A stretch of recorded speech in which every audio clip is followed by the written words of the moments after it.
Please sir.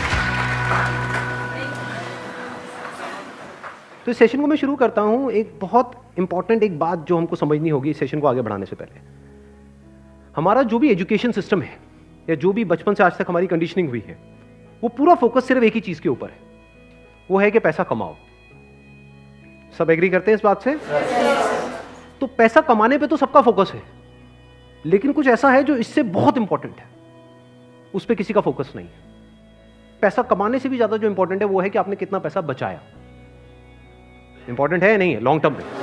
Supposedly आपने 50,000 रुपए महीने का कमा तो लिया, लेकिन आपके खर्चे हैं 55,000 रुपए के, क्या करोगे? तो कितना आपने कमाया उससे ज्यादा इंपॉर्टेंट है आपने कितना बचाया। कितना बचाया इससे भी ज्यादा इंपॉर्टेंट है कि जो बचाया उसको किस तरीके से इन्वेस्ट किया। ये कितने लोग समझ पा रहे हैं इस बात को? बट ये हमको कहीं नहीं सिखाया जाता है। स्कूल्स में, कॉलेजेस में, घर पे भी इसकी इतनी बात नहीं होती है कि पैसे को इन्वेस्ट कैसे करना है, स्मार्टली कैसे इन्वेस्ट करना है। क्योंकि अगर आपको स्मार्टली इन्वेस्ट करना आता है और आप मान लो महीने का, मैं बहुत बड़ी बात नहीं करता, 2-3 हज़ार रुपए भी इन्वेस्ट करते रहते हो अभी से, इस एज ग्रुप से, which is around 25 years 30 years, तो आने वाले 20 साल बाद, 30 साल बाद पता है आपके अकाउंट में कितना पैसा हो सकता है अगर स्मार्टली इन्वेस्ट करते हो तो? करोड़ों रुपए हो सकते हैं। तो this topic today is extremely important, चाहे आप मेल हो चाहे फीमेल हो। और जरूरी नहीं है ये उन्हीं लोगों के लिए है जिनकी एज ग्रुप 25 साल है, 30 साल है, 35 साल है, क्योंकि इन बातों को सीखना एक्चुअल में जरूरी है at age young of age as possible. यानी अगर आपकी एज 18-19 साल, 20 साल भी है, जो लोग कैमरे पे देख रहे हैं उनको मैं बोलता हूँ, जो वीडियो में देख रहे हैं, कि अगर आपकी एज 18-19 साल है, 20 साल है, तब भी आपके लिए सेशन बहुत इंपॉर्टेंट है, इनफैक्ट ज्यादा इंपॉर्टेंट है। और मेरे को आइडिया कहाँ से आया ये सेशन करने का? मेरे एक फ्रेंड है, मेरी वैसे उनसे बातचीत हो रही, उन्होंने मेरे से पूछा कि यार मेरे पास में कुछ फंड पड़ा हुआ है, मुझे क्या करना चाहिए, उसको कहाँ इन्वेस्ट करना चाहिए, कुछ आइडियाज हैं आपके पास? नहीं, उन्होंने मुझसे पूछा आप क्यों बीच में टांग अड़ा रहे हो, सीधा ही म्यूचुअल फंड है। तो उन्होंने मेरे से पूछा, तो मैंने ये नहीं कहा जो इन्होंने कहा, मैंने सबसे पहले उनसे ये पूछा, मैंने कहा आपने क्या किया हुआ इस पैसे का और कितना पैसा आपने जोड़ा हुआ है? तो उन्होंने बताया मेरे अकाउंट में अराउंड 4-5 लाख रुपए पड़ा हुआ है। मैंने कहा अकाउंट में मतलब? कहते सेविंग्स अकाउंट में। And it's a huge blunder. और आप में से भी बहुत सारे लोगों के अकाउंट में पैसा पड़ा हुआ, कितने ऐसे हैं यहां पर? सेविंग अकाउंट में इंटरेस्ट कितना है पता है? 3%, 3.5%। इन्फ्लेशन कितनी है? इन्फ्लेशन पता है ना हम सबको क्या है? मान लो आज हम पेट्रोल खरीदते हैं, कितने का है पेट्रोल, कितने रुपए लीटर है? 73। ये आज से 20 साल पहले कितने का था? 20-25 रुपए का। तो 25 रुपए से बढ़ करके आज कहां हो गया है? 73 पे पहुंच गया, तो ऑलमोस्ट 3 गुना बढ़ गया है। तो अगर वो पैसा आपके सेविंग अकाउंट में पड़ा होता तो क्या वो 3 गुना बढ़ जाता? तो आप लॉस में हो। समझ गए? इन्फ्लेशन का जो रेट है अप्रॉक्सीमेटली आप कह सकते हो 6% के आसपास मान लेते हैं, वो वेरी करता रहता है। बट अगर 6% इन्फ्लेशन है और 3% आप अर्न कर रहे हो उस पैसे पे, तो आप कमा नहीं रहे हो, आप गंवा रहे हो, क्योंकि उस पैसे की वैल्यू कम होती चली जा रही है और आप खुश हो रहे हो कि मैं पैसा जोड़ रहा हूं। आप जोड़ नहीं रहे हो, आप बेवकूफी कर रहे हो। तो इस तरह की कुछ चीजें हैं जो हमको सीखनी बहुत जरूरी है। और जैसे मैंने उनको ये बात बोली तो it was a surprise for him. मैंने कहा ये पैसा सेविंग्स में क्यों पड़ा है, इसकी एफडी क्यों नहीं कराई? क्योंकि एफडी में एटलीस्ट 7% इंटरेस्ट है। कहता मैंने कभी सोचा ही नहीं ऐसे, मेरे को किसी ने बताया ही नहीं इसके बारे में, कभी सिखाया ही नहीं। और ये कोई छोटी प्रॉब्लम नहीं, बहुत बड़ी प्रॉब्लम है। मैंने कुछ कैलकुलेशंस करी, फिर उनको मैंने बताया, मैंने कहा अगर सिर्फ इतना सा स्टेप हमने उठा लिया ना, इतना सा जो कुछ भी नहीं है, कुछ घंटे का है, कि जो सेविंग में पड़ा है उसकी एफडी करानी है। एफडी भी अलग अलग ड्यूरेशन की करा दी, कुछ जो हमको पता है कि अभी इमीडिएटली काम नहीं आना है उसकी मान लो 3 साल की करा दी, कुछ लगता है इमीडिएटली काम आना तो 6 महीने की एफडी करा दी। अगर इतना सा भी हमने स्टेप उठा लिया तो अगले आने वाले 20 साल बाद कितने का फर्क पड़ जाएगा? Any idea? लाखों रुपए का फर्क पड़ेगा, कम से कम 20 लाख रुपए का फर्क पड़ेगा आने वाले 20 से 25 साल में। तो मैंने कहा वो जब 20-25 लाख आएंगे, अब ये करोगे तो हो ही आप, जो मैंने बताया है, तो उसमें से कुछ थोड़ा इधर भी दे देना भाई। आपने कितना पैसा कमाया उससे इंपॉर्टेंट क्या है? कितना बचाया। अब पैसे को बचाते कैसे हैं? पैसे को बचाना मतलब हम क्या समझते हैं? खर्चे कम करो, बस ये तो हमको समझ आता है कि सब्जी वाले से लड़ते रहो, रिक्शे वाला 10 रुपए नहीं भैया 8 रुपए ही दूंगी मैं, तो बचा लो 2 रुपए।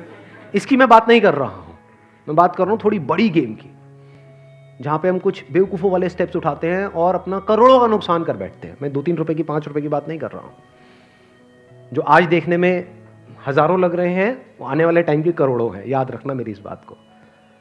हजारों लाखों बन जाते हैं कुछ साल बाद और लाखों करोड़ों बन जाते हैं कुछ साल बाद, अगर हमने स्मार्टली इन्वेस्ट किया तो। अब बताता हूं आपको एक बहुत बड़ी गलती जो हम सब कर रहे हैं। आप में से कितनों ने इंश्योरेंस कराई हुई है? कौन सी इंश्योरेंस कराई हुई है? कितनों ने एंडोमेंट वाली कराई हुई है? कितनों को तो, एक मिनट, जिन्होंने इंश्योरेंस कराई हुई है कितनों को पता ही नहीं उन्होंने कौन सी कराई हुई है? करो, हाथ ऊपर करो। अरे वाह, वाह जी वाह। कितने हैं जिन्होंने एंडोमेंट कराई हुई है? एंडोमेंट पता है क्या होती है? कि आपने हर साल का इतना एक एक्स अमाउंट दिया, मानो 20-30 हज़ार रुपए दिया, और 10 साल बाद, 20 साल बाद आपको इतने लाख रुपए मिल जाएगा। उसको एंडोमेंट बोलते हैं। वही कराइए। हाँ, वही कराइए सर।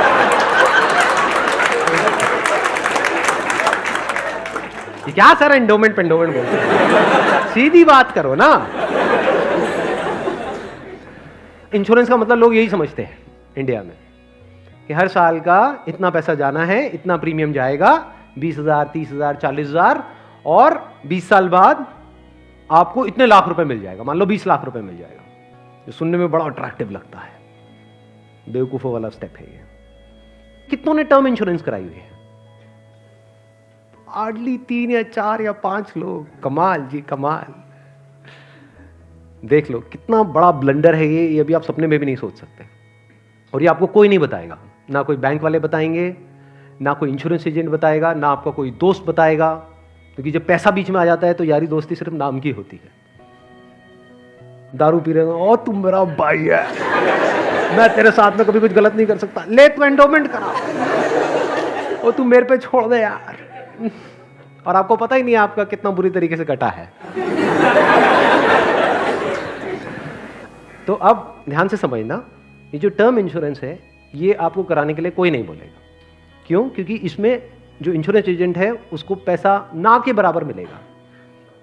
जो एंडोमेंट प्लान्स होते हैं, जो यूलिप्स होते हैं, उसमें उनको अच्छा खासा कमीशन मिलता है, कुछ केसेस में 30% तक भी मिलता है। अगर आपने मानो 20,000 की इंश्योरेंस कराई तो 30% कट गया आपका। आपका कट नहीं गया है, पैसा आपका कट गया है। 6,000 रुपए गया। अगर 6,000 रुपए वैसे कहीं पे खो जाते हैं या नहीं मिलते हैं या कोई लेकर के आपसे भाग जाता है, कितने दिन तक टेंशन रहती है? मजे की बात क्या है, आपको पता ही नहीं है कि आपके साथ क्या हुआ है। ये जो टर्म इंश्योरेंस होती है इसमें ना के बराबर कटता है। इसमें बस एक पॉइंट होता है जिसको सुनते ही आप लोगों को झटका लगेगा, जिनका कन्वेंशनल माइंडसेट है। टर्म इंश्योरेंस क्या होती है कि आप इतना पैसा देते रहो, मानो आपने 10 साल दिया, 20 साल दिया, 30 साल दिया, 30 साल बाद आपको 1 रुपए भी वापस नहीं आएगा। ओ सर, ये क्या सर, वापस नहीं आएगा तो फायदा क्या है? इंश्योरेंस किस लिए होती है? किस लिए होती है? कि कल को आपको कुछ हो जाए। ये बेसिक सी बातें बता रहा हूं आपको, ये नहीं पता है लोगों को। अभी देख लो कितनों ने हाथ उठाया था। बेसिक सी बात समझो, इंश्योरेंस का जो मतलब होता है वो होता है कि अगर आपको कुछ हो गया तो आपकी फैमिली को इतना पैसा मिल जाए कि उनको टेंशन ना हो। मान लो आप अर्निंग मेंबर हो फैमिली में, आप महीने का मान लो 30,000 कमा रहे हो, 40,000 कमा रहे हो, तो इंश्योरेंस का मतलब क्या है कि अगर आपको कुछ हो जाए तो आपकी फैमिली को इतना पैसा मिलना चाहिए कि उनके पास 40-50 हज़ार रुपये आता रहे। ये जो पॉलिसीज होती हैं, एंडोमेंट, यूलिप और ये सब जितनी भी होती हैं, इसमें कवर बहुत कम होता है। कवर का मतलब समझते हैं हम? कवर मतलब लाइफ कवर, जितने की कवरेज हुई है। कि अगर आप मानो 50,000 का प्रीमियम दोगे तो आपको कवरेज मिलेगी, अलग अलग प्लान में अलग अलग होती है, मान लो 10 से 20 लाख रुपए की। मान लो अगर आपको 20 लाख रुपए मिल भी गया आपकी फैमिली को आपके जाने के बाद में, अगर आप साल का 50,000 दे रहे हो तो इसका मतलब अच्छा खासा कमा रहे हो, मान लो लाख रुपए महीने का कमा रहे हो, तो क्या उस 20 लाख रुपए में आपकी सारी जो भी फैमिली की प्रॉब्लम्स है वो सारी सॉल्व हो जाएगी? तो करा क्यों रहे हो ऐसी इंश्योरेंस? बस लालच, कितने साल बाद इतना पैसा मिलेगा? 20 लाख को अगर आपकी फैमिली आपके जाने के बाद में बैंक में रखती है, वहां से कितना इंटरेस्ट आएगा? मान लो 7% भी आ जाता है। 7% कितना होता है? 1,40,000, 20 लाख पे महीने का कितना हुआ? 12,000 रुपये महीना। चलो 1 लाख भी हटा देते हैं। अगर आपकी सैलरी 50,000 थी तो क्या 12,000 रुपये महीना बहुत है आपके लिए, आपकी वाइफ के लिए, आपके बच्चों के लिए, आपके मदर फादर के लिए, सबके लिए बहुत है? बिल्कुल। तो फिर ऐसी इंश्योरेंस हम क्यों कराते हैं? क्योंकि हम इन चीज़ों में कभी दिमाग ही नहीं लगाते हैं, कोई और हमारे लिए दिमाग लगा रहा होता है, कोई एजेंट या फिर बैंक वाले फोर्स कर रहे होते हैं। आजकल ये नया ट्रेंड चल गया है कि आपके बैंक अकाउंट में थोड़ा सा भी पैसा पड़ा होगा तो बैंक से फोन आ जाएगा। हो रहा है ऐसा है, नहीं हो रहा है कि क्यों रखा हुआ है, ये करा लो ना, वो करा लो ना। अब वो क्या करवाने को बोलेंगे आपको, जिसमें आपका फायदा है, जिसमें उनका फायदा है। इस बेसिक सी चीज को समझ लो। तो टर्म इंश्योरेंस के लिए आपको कोई नहीं बोलने वाला। उल्टा अगर आप बोलोगे तो वो लोग मना ही करेंगे, आपको कहेंगे इसमें मिलना तो है नहीं, फायदा क्या है। अब टर्म इंश्योरेंस का फायदा समझो। यहां पे आपने एंडोमेंट में, यूलिप में कितना दिया, 50,000 साल का, और मिला कितना, कवर कितने का है, 20 लाख का मैक्सिमम। कई कई केसेस ऐसे भी हैं जहां पे 50,000 आपने दिया और 10 लाख का कवर है, और 10 लाख रुपए कुछ भी नहीं है अगर कुछ आपको हो जाता है तो। अब वहां पर क्या है, 10,000 रुपए आप देते हो साल का, और कवर कितना है, 1 crore. 1 crore approximately, depends upon the age. But 1 crore का आपको कवर मिला। 10,000 रुपए आपने साल का दिया, 1 करोड़ अगर उन्होंने बैंक में भी रखा तो कितना आया, 60,000 महीने। 7 लाख रुपए साल का आया। महीने का कितना हुआ, अराउंड 60,000। बहुत है। अगर आप 50,000 रुपए कमा रहे हो, बल्कि 10,000 ज्यादा दे दिए। अगर आप मैं वही बोलने ही वाला था कि अगर आप जरूरत से ज्यादा लड़ते हो घर में तो आपके घर वाले खुश होंगे। चलो एक काम तो अच्छा किया जिंदगी में। तो अगर आपका बजट 50,000 का है इंश्योरेंस कराने का, तो 10,000 आपने कराई टर्म इंश्योरेंस, बिना ये सोचे कि मेरे को वापस कितना मिलेगा, क्योंकि वापस मिलने के लिए इंश्योरेंस नहीं है। इंश्योरेंस है लाइफ कवरेज के लिए। टर्म इंश्योरेंस मतलब क्या, कि आप उतना ही पैसा दे रहे हो जितने का आपको लाइफ कवर चाहिए। सिंपल। मान लो आप लाख रुपए महीने का कमा रहे हो, तो आपको कितने की पॉलिसी चाहिए, 2 करोड़। 2 करोड़ की। 2 करोड़ के लिए कितने का प्रीमियम जाएगा साल का, 20,000 रुपए। बस, इससे ऊपर 1 रुपए भी देना इलॉजिकल है। इसको बोलते हैं पैसे को बचाना। और वैसे अगर आपको 2 करोड़ की कवर चाहिए एंडोमेंट पॉलिसी में, तो कितने का प्रीमियम देना पड़ेगा साल का, 10 से 20 लाख रुपए साल का आपको प्रीमियम देना पड़ेगा। मतलब जितना कमा रहे हो उससे ज्यादा देना पड़ेगा। समझ गए क्या हो रहा है? जो कमा रहे हो वो सारा इंश्योरेंस में ही जाएगा, तब जाकर के एक ढंग का कवर मिलेगा आपको। जब मैंने भी अपने घर में बात करी टर्म इंश्योरेंस कराने की अपनी, तो उन्होंने सबसे पहली चीज यही पूछी, मेरे जो फादर है, कि ठीक है ये तो समझ आता है कि इतना पैसा जा रहा है, 20 साल बाद कितना मिलेगा? मैं कुछ नहीं मिलेगा। मैं कहा हाँ अगर कुछ हो गया तो मिलेगा। कहता अरे नहीं नहीं बेटा ये क्या बात कर। मैं कहा इसीलिए होती है इंश्योरेंस पॉलिसी, मिलेगा। इस तरह से आप ज्यादा से ज्यादा कवर ले सकते हैं। Health insurance sir, health insurance is must, आज के टाइम में बहुत जरूरी है। नहीं तो होगा क्या, आपने पैसा बचाया, मान लो बहुत एफर्ट किया, बहुत मेहनत करी, पता नहीं क्या क्या करा, और एक एक्स अमाउंट आपने बचा भी लिया। 10 साल 20 साल काम करके मान लो 10-20 लाख रुपए आपने बचा लिया, किसी तरीके से सेव कर लिया, और अगर कोई बीमारी हो गई तो कितनी देर लगेगी उस पैसे को खत्म होने में? हफ्ता, 10 दिन, 15 दिन। कितने लोग प्रैक्टिकली मेरी इस बात से रिलेट कर पा रहे हैं? सब कर पा रहे हैं। और कितनों ने हेल्थ इंश्योरेंस कराई हुई है? रिलेट सारे कर पा रहे हैं, लेकिन हार्डली आधे लोग ऐसे हैं जिन्होंने एक्चुअल में अपनी हेल्थ इंश्योरेंस कराई हुई है। और हेल्थ इंश्योरेंस भी मुझे लग रहा है ज्यादातर ने तो नाम के लिए करा रखी होगी। कितना कवर है? क्योंकि अगर आप कवर ज्यादा भी लेते हो तो प्रीमियम आपको बहुत ज्यादा नहीं देना पड़ता है, मार्जिनली एक्स्ट्रा होता है।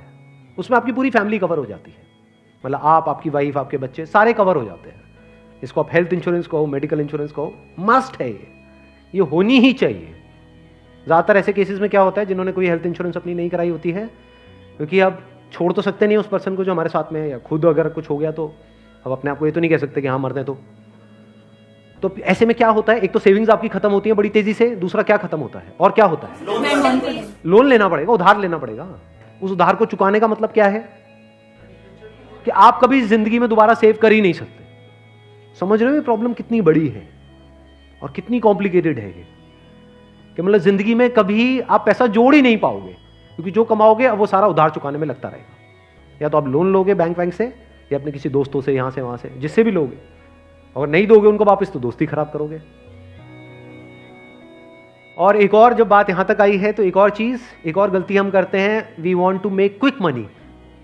उससे हमेशा बच करके रहो। जहां भी क्विक मनी की बात हो रही हो, कि भैया इतना पैसा लगा दो, इतने टाइम में इतना पैसा मिल जाएगा, ये हो जाएगा वो हो जाएगा, वहाँ से भाग जाओ, उल्टे हो जाओ और भाग जाओ वहाँ से, रुकना मत गलती से भी। ऐसी बहुत सारी स्कीम्स चल रही हैं मार्केट में, अनलिमिटेड, और करोड़ों लोगों ने अपने पैसे गंवाए हैं इन चक्करों में।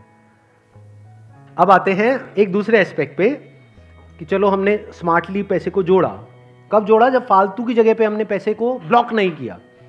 जैसे अगर आपने कोई एंडोमेंट प्लान ले लिया इंश्योरेंस का, जहां पे आपका साल का 50,000 रुपये जा रहा है, तो 50,000 रुपये तो आपका ब्लॉक हो गया अगले 20 साल के लिए, समझ गए ना? तो हमने वहां पे स्मार्टली प्ले किया, टर्म इंश्योरेंस कराई, वहां से पैसा बचाया।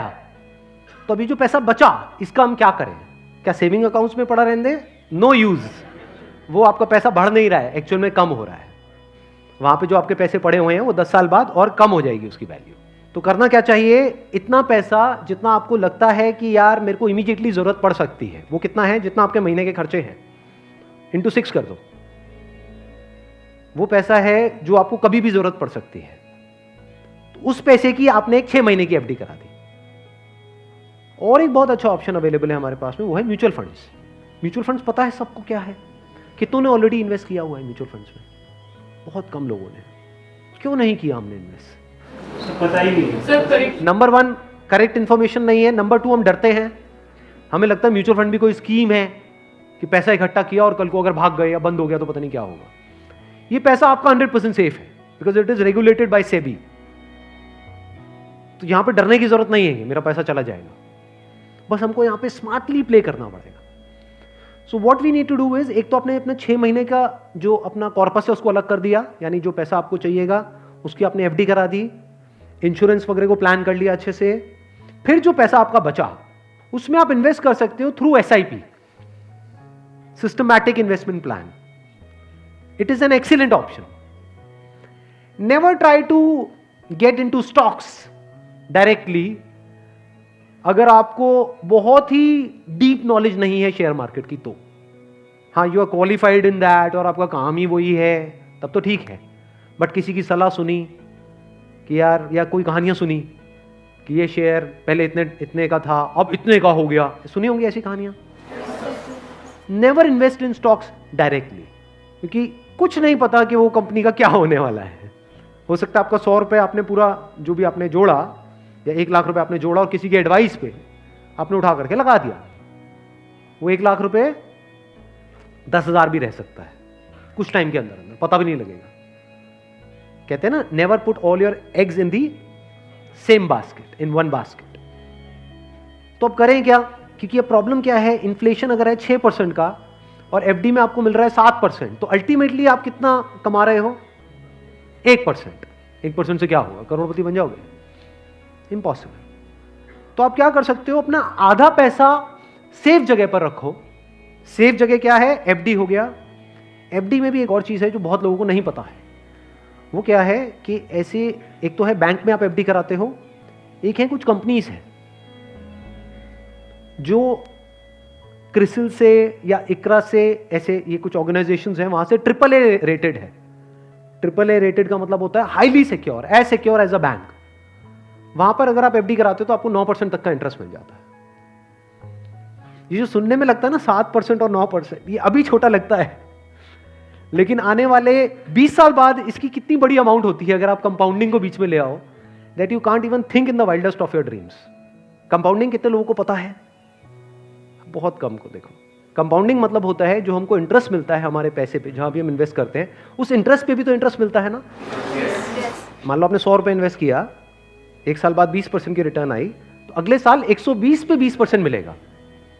कितना हो गया? 144। उसके अगले साल 144 पे 20% मिलेगा, 100 पे नहीं मिलेगा। और जब इसको आप इस तरीके से देखते चले जाओगे तो ये फिगर देखने में छोटी लगेगी, शुरू छोटे से होएगी, शुरू होएगी 2-3 हजार 5 हजार से, ये करोड़ों में पहुंचने में देर नहीं लगेगी। मतलब हर महीने का मैं कंजर्वेटिव भी पकड़ता हूं, अगर 2-3 हजार रुपए भी हम सेव करते हैं, उसको स्मार्टली इन्वेस्ट करते हैं, इतना सा सीख जाते हैं, तो बहुत बड़ा डिफरेंस आ जाएगा हमारी लाइफ में आने वाले कुछ साल बाद। Huge difference. तो आपको दिमाग ये लगाना है कि लॉन्ग टर्म में बेस्ट पॉसिबल ऑप्शंस क्या क्या अवेलेबल है। जैसे आप में से कितने हैं जो मैरिड हैं और जिनकी कोई डॉटर है? तो एक गवर्नमेंट की तरफ से एक स्कीम है सुकन्या योजना करके, सुना है इसके बारे में? That is an excellent investment option, government की तरफ से सब्सिडाइज्ड है वो। तो वहां पे आप एक्सपेक्ट कर सकते हो 9% की रिटर्न जो गवर्नमेंट की तरफ से मिल रही है आपको, और हर साल का आपके ऊपर है आपको कितना इन्वेस्ट करना है। हाईएस्ट लिमिट 1.5 लाख की है, बट आपके ऊपर है, किसी साल में आपने 10,000 कर दिया, कभी 20,000 कर दिया, ऐसे आप करते रहे over a period of next 15-20 years, उसके बाद में एक बहुत बड़ा कॉर्पस उसको मिलेगा अपने एजुकेशन के लिए या किसी भी चीज के लिए, फ्यूचर के लिए। इसको बोलते हैं smart investment.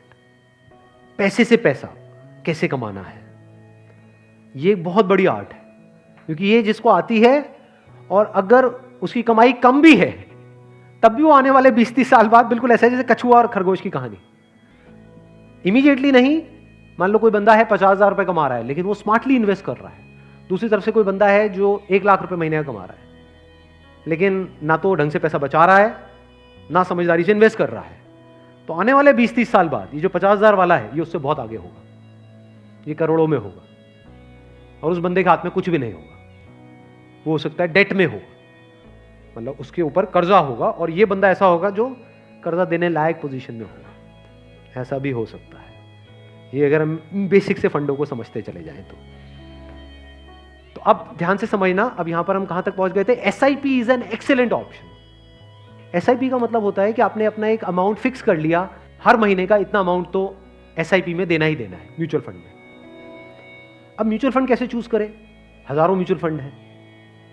Large cap equity fund को पकड़ो, वो भी कुछ वेबसाइट्स है जैसे मनी कंट्रोल है, वैल्यू रिसर्च है, वहां पर जाकर के देखो उन फंड्स की रेटिंग कम से कम 4 से 5 स्टार होनी चाहिए।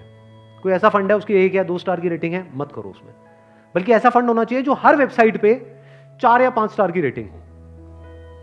अब आपने क्या किया कि हर महीने का अपना एक अमाउंट फिक्स कर लिया, दैट कुड बी एनीथिंग, 1,000 रुपए, 2,000 रुपए, 3,000 रुपए, 4,000, 5,000, what ever that amount is. SIP के थ्रू ऑटोमेटिकली इतना अमाउंट आपके अकाउंट से डेबिट होता चला जाएगा over a period of next 10 years, 20 years, 30 years. अभी स्मार्ट इन्वेस्टमेंट क्यों है? एक तरफ से मैं इंश्योरेंस के लिए मना कर रहा था, इसके लिए स्मार्ट क्यों है? क्योंकि यहां पे आपका पैसा नहीं कट रहा है, जो पैसा आप लगा रहे हो पूरा का पूरा इन्वेस्ट हो रहा है। इसमें भी 2 ऑप्शन है, एक आप ब्रोकर के थ्रू जा सकते हो, एक है डायरेक्ट जा सकते हो, तो वहां पे आपका 1% और बच जाएगा। मान लो टोटल 1.5% कटना था हर साल का, अब कितना कटेगा? सिर्फ 0.5%। अभी 1% सुनने में छोटा लगता है, but over a period of 20-30 years ये लाखों रुपए का होता है। मतलब डिसीजन लेने में कुछ मिनट्स लगते हैं इन बातों को समझने में, लेकिन आने वाले टाइम में यही फर्क होगा कि आपके अकाउंट में लाखों है, करोड़ों है, क्या है। अच्छा, म्यूचुअल फंड क्यों और स्टॉक्स क्यों नहीं? क्योंकि स्टॉक्स में आप 1 या 2 या 4 में इन्वेस्ट कर रहे हो, म्यूचुअल फंड जो है वो डिवाइड कर देते हैं। वो मान लो 50 में उन्होंने इन्वेस्ट कर दिया, तो अब अगर उसमें से एक कंपनी बंद भी हो गई तब भी प्रोपोर्शनेटली जो आपने इन्वेस्टमेंट करी है उसमें उसका परसेंटेज क्या था? मान लो 2%, तो आपको 100 रुपए 98 रह गया, बस इतना ही हुआ। अब मार्केट में सबसे बड़ा डर लोगों को यह होता है जो म्यूचुअल फंड में नहीं इन्वेस्ट करते हैं कि कल को नीचे आ गया तो क्या होगा, क्योंकि नीचे आने की कोई लिमिट नहीं है। एफडी में यह है कि नीचे नहीं आएगा, इंटरेस्ट कम हो सकता है, नीचे नहीं आएगा। तो म्यूचुअल फंड में लोग नीचे आने के नाम से डरते हैं, ऊपर जाने में कोई डर नहीं है। अगर गारंटी मिल जाए कि भैया साल का इतना % तो आना ही आना है और आता ही रहेगा जिंदगी भर, तो कोई डर ही नहीं है, फिर तो सारे लगा देंगे। बट कोई गारंटी नहीं है ना, और नीचे भी जा सकता है। तो अगर कुछ ऐसा हो जाए कि अगर म्यूचुअल फंड नीचे भी जाए तब भी आपका फायदा हो जाए, तो प्रॉब्लम सॉल्व हो गई ना। ये मेरी अपनी स्ट्रैटेजी है, ये कोई किसी बुक में नहीं है या कोई थ्योरी नहीं है, ये मेरी अपनी स्ट्रैटेजी है, वो मैं आप लोगों के साथ में शेयर कर रहा हूँ। आपको क्या करना है, मोटा मोटा स्टॉक मार्केट को ट्रैक करना है, हफ्ते में एक दिन देख लो कि अभी कितने पे चल रहा है। मान लो एक पीक है, पीक अभी मान लो 40,000 है, अभी मार्केट चल रहा है अराउंड कितना? 37 के अराउंड चल रहा है। तो मेरी स्ट्रैटेजी क्या है, जैसे ही मार्केट 20% से नीचे गिर जाए कि मार्केट की ये पीक है, मान लो 40,000 है, अब मार्केट 30,000 पे आ गया है, तो आपने क्या किया, पहले इन्वेस्ट किया हुआ था एसआईपी में लार्ज कैप्स में, आप इमीडिएटली जैसे ही मार्केट 30 पे आई आप स्विच कर गए मिड कैप में, not even in small cap, mid cap. अब ऐसा क्यों किया? क्योंकि जब मार्केट 20% टूटेगा, सेंसेक्स का मतलब लार्ज कैप्स जो बड़ी कंपनीज हैं, जब मार्केट 20% टूटेगा यानी बड़ी कंपनीज के जो शेयर्स हैं वो 20% से टूटेंगे, तो जो छोटी कंपनीज हैं उनके शेयर्स 50 से 60%, 70% तक टूट जाएंगे। तो जब वो 60% टूटा तो 100 की चीज आपको कितने में मिल गई? 50 में या 40 में। तो जब मार्केट नीचे भी गया तो आपका फायदा हो रहा है। ये स्ट्रैटेजी समझ आ गई? वापस से जैसे ही मार्केट जो भी लास्ट उसकी पीक थी, मान लो 40,000, उससे 20% ऊपर गया तो मिड कैप से आप स्विच कर गए वापस से लार्ज कैप में। ये स्ट्रैटेजी जो है ये मैंने सीखी है वॉरेन बफे से। उनका जो बेसिक सा फंडा है, मतलब अगर एक लाइन के अंदर बोला जाए, वो क्या है कि जब मार्केट बहुत ज्यादा ग्रीडी हो तो डरो, और जब मार्केट डरा हुआ है तो ग्रीडी हो जाओ। बेसिक सा फंडा है। मतलब जब सब डरे हुए हैं तो थोड़े से लालची हो जाओ, और जब सब लालची हो रहे हैं, मतलब मार्केट ऊपर भाग रहा है, तो डरने लग जाओ। तो लार्ज कैप में डर कम है, मिड कैप में डर ज्यादा है। तो जैसे ही मार्केट नीचे जाएगा मिड कैप को सब छोड़ देंगे, उस वक्त आप उसको पकड़ लोगे। तो अब चाहे मार्केट ऊपर उठे तब भी आपका फायदा है, नीचे गिरे तब भी आपका फायदा है। आप वेट कर रहे हो, मैं आज एक्चुअल में वेट कर रहा हूं। लोग हैं डरते हैं, जो म्यूचुअल फंड में इन्वेस्ट करते हैं, स्टॉक्स में इन्वेस्ट करते हैं, लोग डरते हैं कि मार्केट नीचे ना आ जाए, मार्केट ऊपर। मैं वेट कर रहा हूं, जाए तो सही नीचे। समझ गए? क्योंकि लार्ज कैप टूटेगा 20%, तो मिड कैप टूट जाएगा 60%। तो मेरा 100 रुपए लगा हुआ था तो 80 रह जाएगा, उस 80 को उठा करके मैं मिड कैप में डाल दूंगा। फिर आराम से बैठ जाऊंगा कुछ सालों के लिए। जैसे ही मार्केट ऊपर जाएगा, मतलब लोग लालच से तड़प रहे हैं, तब जैसे ही 20% ऊपर गया, मान लो 48,000 पे गया, मिड कैप से हट करके मैं आ जाऊंगा लार्ज कैप में, वापस से सेफ हो गया। अब जो नया पीक बन गया वो क्या बन गया? 48,000। आज की रेट में क्या है? 40,000। अब 48,000 पे 2020 चलेगा। आ गया गेम समझ में? तो यहां से आप पीसफुल हो, नहीं तो लोग डरे ही रहते हैं। म्यूचुअल फंड के नाम से डरते हैं। क्यों डरते हैं? अरे कम हो रहा है, कम हो रहा है, कम हो रहा है। कम हो रहा है तो बढ़िया है, तब भी आपका फायदा है, और बढ़ रहा है तो फायदा है ही है।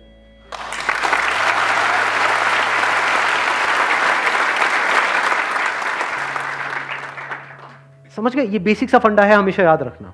मतलब मासिस की जो साइकी है उससे आप कुछ अलग करोगे तभी आपके साथ कुछ अलग होगा, नहीं तो पूरी मार्केट रो रही होगी, आप भी बैठ करके रो रहे होंगे। अरे टूट गया, टूट गया, टूट गया, टूट गया, अरे गिर गया, गिर गया, गिर गया, गिर गया, मैं बर्बाद हो गया, मैं बर्बाद। बर्बादी में भी आपका जश्न होगा अगर इस तरह से आप समझ पा रहे हो तो। Thank you so much.